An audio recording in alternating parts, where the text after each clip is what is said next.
So on YouTube, there's a lot of people that make travel videos, and no shade to the travel vlogging community, but I kind of feel like at this point, they all kind of follow the same format. It's like, look at me, I'm having fun. Look at me, I'm eating exotic food. Look at me, I'm interacting with locals. I'm such a cultured person. Oh, here's a fun little historical fact because I gotta come off as like educational or something. And then while I'm at it, maybe I'll just like throw in some kind of like preachy philosophy thing where you need to like open your horizons and see the world and get out and travel more. Disregarding the fact that a lot of my subscribers probably can't afford it and they're just living vicariously through my content. But the point is, sometimes I do make travel videos, but when I do, I feel kind of like I don't want to be that kind of person. So when I personally make travel videos, I really want to document the things that people don't care about, or at the very least, things people don't pay attention to. But to me, it tells a story that sticks out like a sore thumb, and I need answers, and I want to share with you guys what I learned. And let me tell you something, when I looked at the map of Kuwait, there was a strange mystery. I even reached out to my Kuwaiti subscribers and I asked them, and even they couldn't answer it. Nobody knew what these things were. So I had to go and see it for myself. This is the story of what I like to call the dark lands of Kuwait. Let's have a geography talk.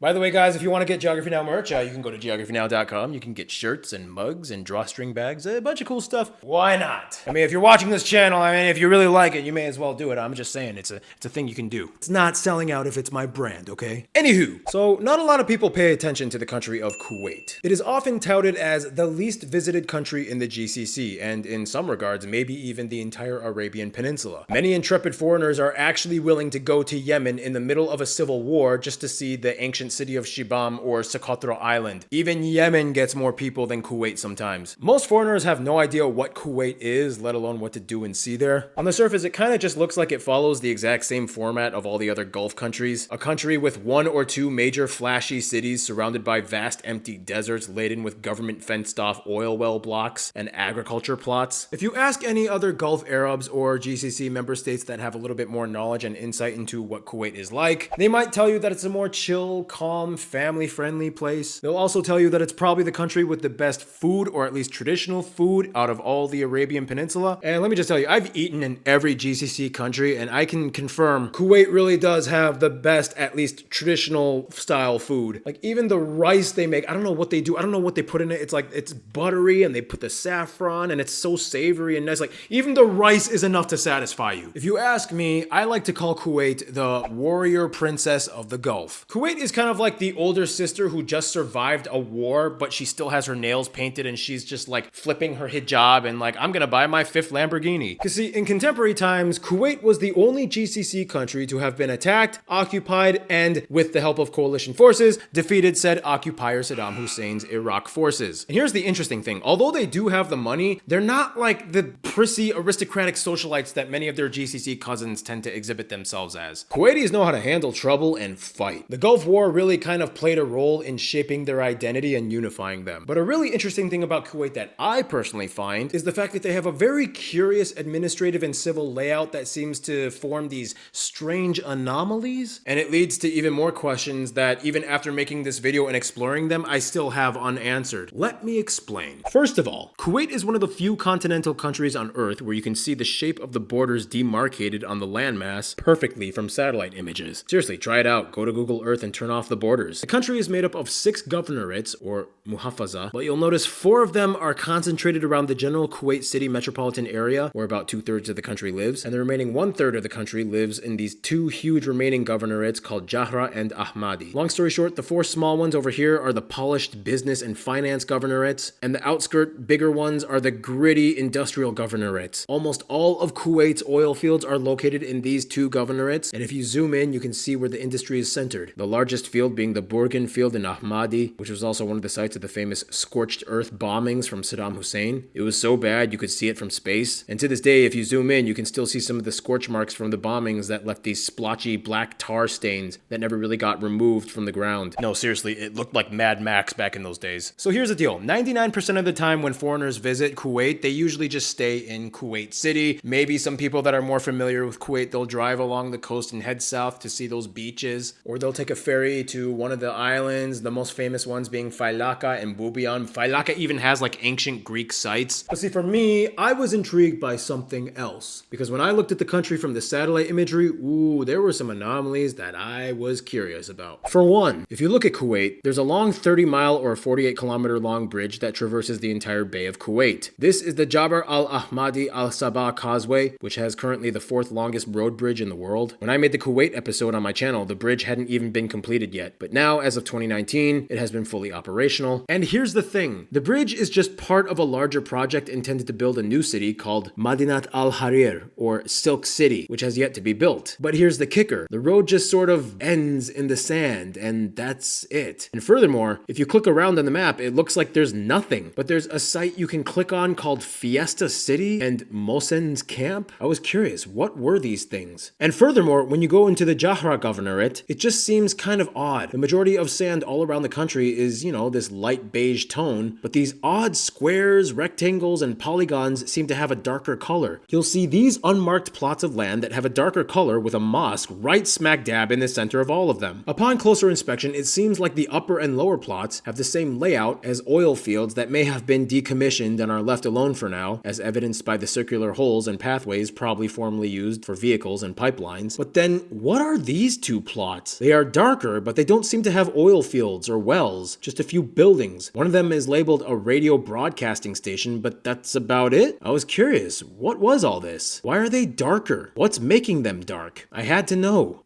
So I couldn't just sit by and do nothing. I had to go there and see it for myself and answer my questions. We are in Kuwait and just having some breakfast. I like it.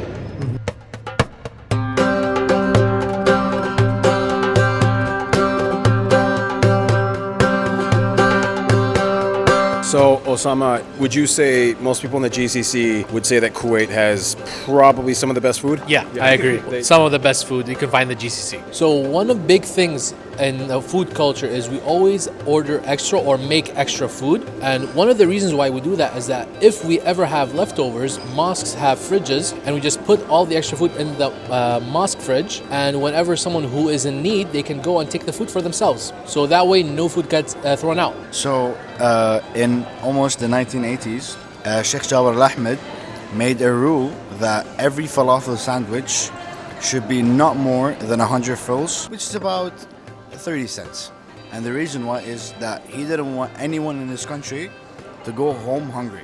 Nobody in the streets will be ever hungry. These are the Kuwait Towers, the most iconic landmark of Kuwait. They're beautiful. My goodness, look at them. That one's a water tower. That one's an observation deck. It is just a symbol of Kuwait. I'm so glad I get to see it. But this is not the reason why I came to Kuwait. There's one small little place in the middle of nowhere that nobody knows about, nobody talks about, and that's the thing I want to see most in this country. And we're gonna go there. All right, today the objective, we're gonna cross over the Sheikh Jabr Ahmed Bridge. It takes about 40 minutes to cross, and I just wanna see the other side of the bay. It's a big deal. I gotta see it. Let's go. Sheikh Jabr. In 600 meters, continue on to Sheikh Jabr Al-Ahmed Al-Sabah Causeway. Do not speed, because there are cameras everywhere. And now you can go across the entire Kuwait Bay in about 35-ish minutes if you don't speed. Okay, here we are. This is what they call, basically in short, the Jabr Bridge. It's about 48 kilometers, 30 miles. It takes about 40 minutes to cross. We're gonna go to the complete other side. It was finished. This was finished in 2019. It took 6 years to finish. It's one of the longest sea bridges in the world. And I gotta cross this because I wanna see something on the other side. And this is the other side of the bridge. We are in the desert. Whoa, the sand has begun. The end of the project. This is the end of the road, and then you have to do a U-turn. Okay, this is literally the end of the Jabr Causeway. If you look at the map, the road just ends, and then you got to do a U-turn right here. It just stops right here. What is this empty place? On the map, it looks like it's empty, right? There's not a lot of people. This is Subiya. This is basically the area where Kuwaitis go to camp. You can see tents everywhere. Look at that. That's like a zoom in on it. Look, that looks like a theme park. That's like, there's a huge inflatable camel over. I don't even know what. They're just doing stuff. This is the secret spot where Kuwaitis go to just chill away from the city. Subiya. And with that, it was finally time to check out the biggest curiosity, the dark lands of Kuwait. We made it. We are here at the side road from Sulabia Road in the middle of nowhere. Why are these areas, these patches of geometrically square-shaped land in Kuwait a different color? So this is what it looks like on the side. It's a fenced-off area. Oh, okay. Everything is fenced off. And yeah, this is the area that belongs to the government. So this is the other side. It's shrubs. It's plants. That's what's on the other side. So we're here on the side of the road. This is what it is. It's shrubland. It's shrubs. It's bushes. It's flora. Right on the other side of that fence, it's all bushes. So that explains why it's differently colored. Now the thing is, it's government land, and they specifically this is what it originally looked like before they started changing things up. When they start developing, they get rid of the shrubs. So this is undeveloped land managed by the government, and they have not pulled up the shrubs. That's one thing, that's one reason why it's a different color. There's still plants there. Yeah, so apparently people live in these areas, and they just kind of do their thing.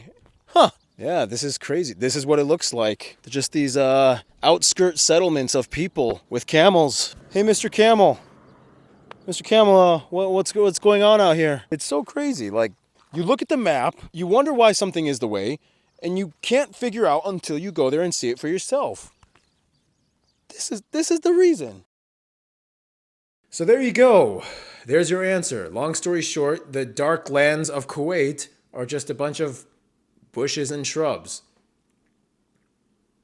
But then that also begs a bunch of other questions, like why are the bushes and shrubs only confined to these square-shaped, fenced-off areas? Like, do they not want bushes and shrubs in other parts of the country? Because, like, if they weren't fenced off, then they probably would have spread to the other parts, wouldn't they? And does that also mean, is this what Kuwait originally looked like? And are these the original lands that they fenced off? And if that's the case, does that mean the vast open sand dune areas of the Jahra and Ahmadi governorates, are all those sand dunes kind of artificially created that way? Because they tried to contain all the shrubs and bushes in only these specific areas, and they didn't want them to spread out to the other areas? Is there a reason for that? It's just confusing to me. Like, Kuwaiti government, I'm curious, like, why? Also, Kuwaiti government, yeah, those drone shots. Look, I'm just saying, like, according to DJI, those areas are not within the red zones on the map. Like, Bubayan Island was in a red zone, so I couldn't do a drone there, and I didn't do one. But here, there was no red zone, so I was just following whatever DJI said I could do legally within the bounds of what a country designates a red zone. And I guess you didn't put that in a red zone, so I guess I could do a drone. If you don't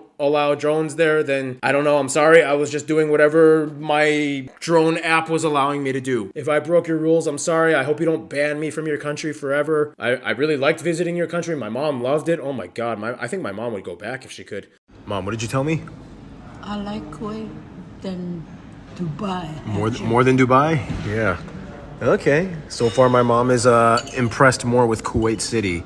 But yeah, if I broke your rules, I'm sorry. Also, in regards to those, tented areas, I was told that those people are most likely just campers, because locals, Kuwaitis, they love to go camping in their own country a lot of the time. But I was also told it's very likely that those people could also potentially be Bedouins. For those who don't know, Bedouins are semi-nomadic peoples that live throughout all of the Arabian Peninsula. And if the tent looked like it was more of an established living unit with, like, livestock and camels or whatever, then it's possible that it could be a Bedouin family that lives there, and they have their own setup. There's a whole complicated thing of Bedouins living in the Arabian Peninsula and how the governments recognize or lack thereof recognize them. It's a whole other discussion. But anyway, I was told some of them could be Bedouins. In any case, I know these things to the average person don't really seem like they matter, but to me they were very interesting and very curious, and I had to answer these questions and I had to see it for myself. And that's just the type of guy I am. If I see something that makes no sense, I want to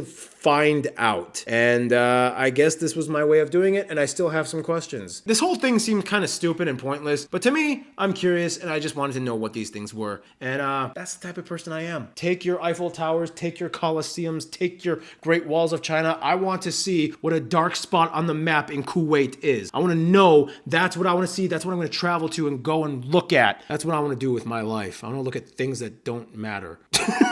All right, you guys. Cheers. Have a good one. Stay cool. Stay tuned. Stay curious.